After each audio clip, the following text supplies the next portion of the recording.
नमस्कार मित्रांनो, आज वार बुधवार दिनांक 11 फेब्रुवारी 2026। कोबी तुम्ही बघताय, कोबीचे सुपर मालाची रेंज आज 8 रुपयापर्यंत काढली आहे। बाजाराची रेलचेल जर तुम्ही बघाल तर जरा थोडीशी मंदी आहे आज। इकडे गवार 80 रुपये 90 रुपये। इकडे चिक्कू आहे मित्रांनो, आपल्याकडे चिक्कूचे बाजार 30 ते 35 रुपये। कच्चे चिक्कू आहेत, हे पिकलेले नसतात, मार्केटला कच्चाच माल येतो ऍक्च्युअली। तर पिकलेला माल चालणार नाही, हा पोत्यामध्ये येतो। 30 रुपयापर्यंत याचे बाजार आहेत। टोमॅटोला आज तेजी आलेली आहे मित्रांनो, 15 रुपयापर्यंत आज टोमॅटो विकलेले आहेत। इकडं भेंडी आहे, भेंडी मीडियम माल आहेत, थोडेसे 30 रुपये काढलेत। एकदम क्वालिटी माल असतील तर भेंडीचे बाजार 40 45 50 सुद्धा होऊ शकतात। मिरचीला आज गडबड झालेली आहे मित्रांनो, मिरची आज विकत नाहीये।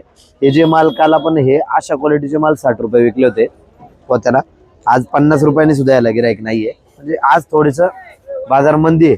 इकडे गाजर बघायला गेलं तर 16 15 आणि पोत्यामधली गाजर 17 रुपयापर्यंत आज विक्री झालेली आहे। वाटाणे बघाल तर वाटाणे आज जबलपूरचे वाटाणे जास्त नाही, थोडाच माल होता, 100 पोती आहेत आज। याचे बाजार आपण काढलेले आहेत 26 रुपये। मालाला म्हणावं एवढे प्रीमियम माल नाही आहेत, पण आता बाजार माल कमी झाल्यामुळं बाजार थोडेसे वाढलेत। वाटाण्याला 26 रुपयाची रेंज आहे मित्रांनो।